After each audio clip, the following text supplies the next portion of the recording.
So the Pittsburgh Steelers just proved everyone wrong. And also in this video, we're going to talk about Aaron Rodgers throughout. And he's letting us know how he feels about this being a revenge game this Sunday. I 100% don't believe him. I think he's full of it. It is a revenge game. And he's going to play with his chip on his shoulder. And that's a very good thing. Before we continue let's take a deep breath. Family talk here. Everybody's got to chill out. Did you ever get shellacked by the Bengals?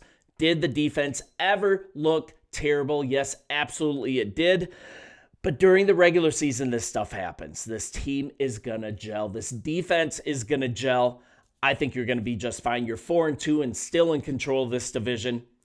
So for this video, now that we had that little talk, I've never seen a more negative media, a more negative team talking about a team that's 4-2 in first place in their division.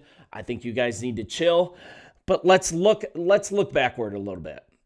Lots of decisions during the offseason. The Steelers went through a lot of criticism in the offseason as well, but they had a plan the whole time. And regardless what the media threw at the wall to see if it would stick, they stayed the course.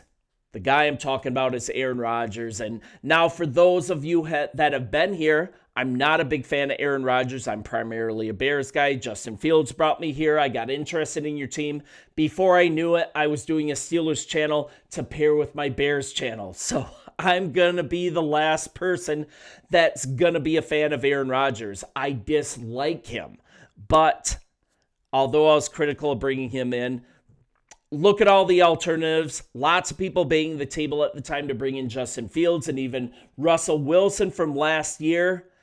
You guys 100% made the right decision. And with all the injuries, all the adjustment time, do you guys really think that you'd be 4-2 without Aaron Rodgers providing steady leadership on the field? He's been steady, and this team is playing for him. And granted, he's old. He's not who he was in Green Bay.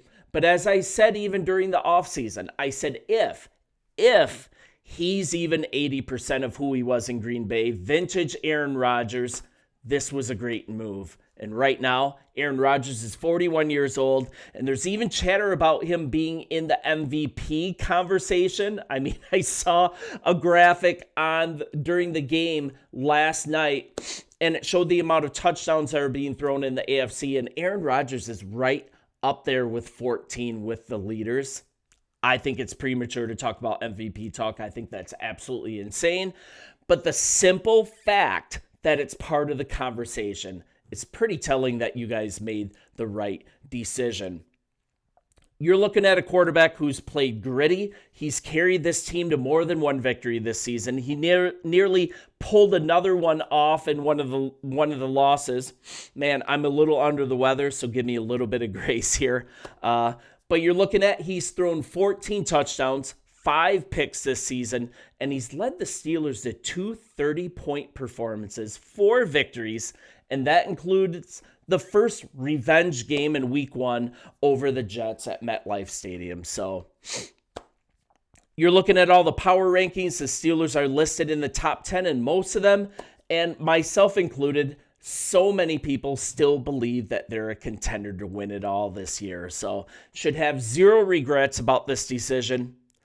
But looking back, though, don't you think the New York Jets might have some regrets? Don't you think they might regret their decision of moving on from Aaron Rodgers? Because this Justin Fields experiment, that didn't work well either. So speaking at the fall owners meeting, even Jets owner Woody Johnson, he acknowledged that Aaron Rodgers is balling out. And meanwhile, recognizing that Justin Fields is not. And they've still all signs indicate that they're benching Fields at this point.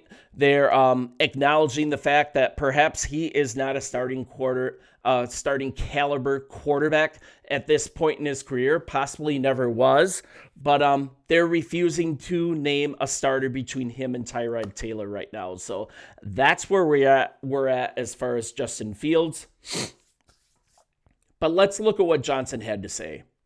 I never look back. You have to look forward in football. When you cut players, they could be Hall of Famers. You just never know. So Aaron Rodgers is playing great now. He's in a situation that's working for him. Fields has the ability, but something just is not jiving. The offense is just not clicking, and you can't run the ball if you can't pass the ball. That's football 101. So the benching of Fields, the Jets probably turning to Tyrod Taylor. The Steelers are sitting here at 4-2, playing less than perfect football at every turn leading up to this record.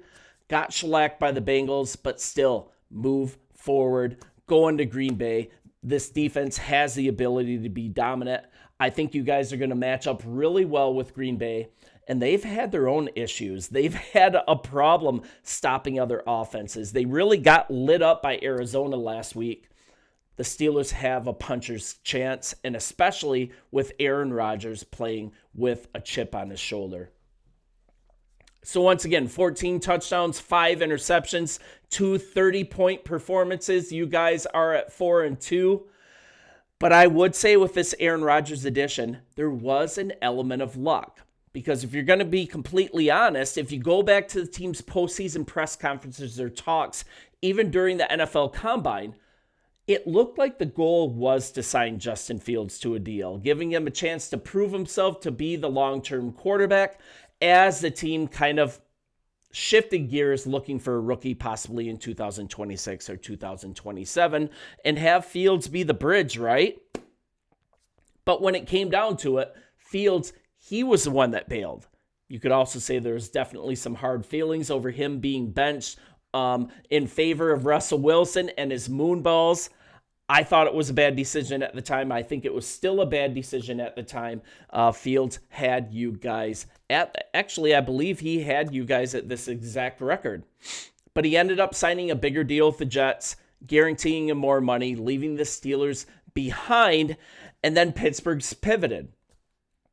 They did have talks with Sam Darnold. I mean, you can argue that he's the guy that should have been brought in because he's absolutely having a career year in Seattle. We can chop that up, but hindsight is 2020. You can't argue with the fact that bringing in Aaron Rodgers has been a great move so far. And you could say also maybe Fields wouldn't have the same struggles if he would have stayed in Pittsburgh. We can look through all that, but I think you guys have absolutely caught something special here, bringing Aaron Rodgers onto this team. And exactly what you needed was a shot in the arm and an actual savvy veteran presence at quarterback that could actually play the game of football well. Aaron Rodgers is looking like he is fully capable of leading you guys. Not to mention jettisoning George Pickens out of town. This offense is coming around. It's really clicking. I don't think he's missed at this point, and he can continue to be Dallas's problem. And for the last time, I wanted to put him on a thumbnail for this video just to remind us what a crappy influence that was on the locker room, and how I'm actually proud of you guys as a team that you don't keep people like that on your team. And look at what Deontay Johnson turned in after you guys got rid of him. I think it's still a good decision. So let's kind of get to what Aaron Rodgers is saying, something that I don't believe, saying that this is not a revenge game. And I mean, are you kidding me? Now leading the Pittsburgh Steelers, you guys are hosting the Green Bay Packers. I think the only thing that doesn't make it a full-on like blood game is that it's not in Green Bay. If Aaron Rodgers was going back onto his old home field, I think we would have way more to talk about this.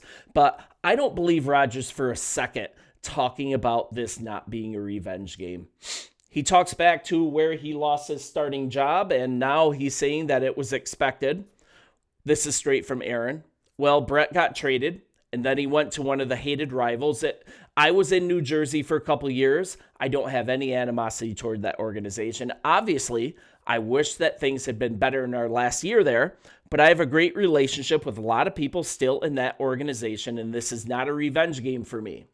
I think he also is intelligent enough to know not to give teams bulletin board material. I mean, he's talking nicely, and he's even talking nicely about the Jets.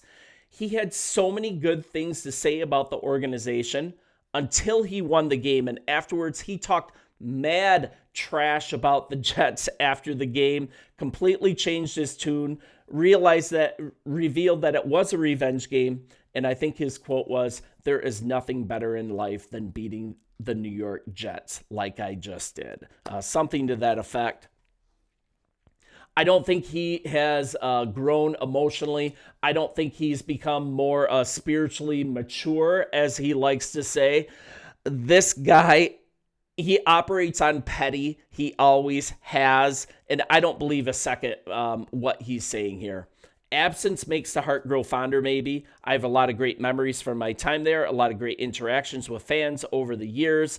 I'm thankful for my time there. I spent 18 years there from 21 to 39. I mean, that probably is true. That's all well and good. But he is absolutely out for blood in this game. He is 100% going to have a chip on his shoulder for this game. And this is what he specifically had to say. This sounds like what he said talking about the Jets. I don't have any animosity toward the organization. Obviously, I wish that things had been better in our last year there, but I have a great relationship with a lot of people still in that organization. This is not a revenge game for me. I'm just excited to see some of those guys and be on Sunday Night Football yet again. I mean, that's well and good. I'm sure he has a lot of good relationships. I guarantee he does not have good relationships with his GM and with a lot of the front office people that are still there. We're looking at the former four-time NFL MVP playing his original team. Expect fireworks. I can't wait for the game, and it's on nationally for everyone to see. This defense has just got to be ready. And, yeah, there's not too much more to add. This game could not be huger. And guess what? You guys win this game against Green Bay. What's going to happen? All of these narratives are going to change. You guys are going to be talking about the Steelers like they're world beaters once again. And we won't continue to have this reactionary woe is me every time there's a chink in the armor when this season is still young. You guys have been awesome. I'll talk to you again tomorrow because I'm here to give you a non-fan's view on the daily of Pittsburgh Steelers football. I'll see you guys later.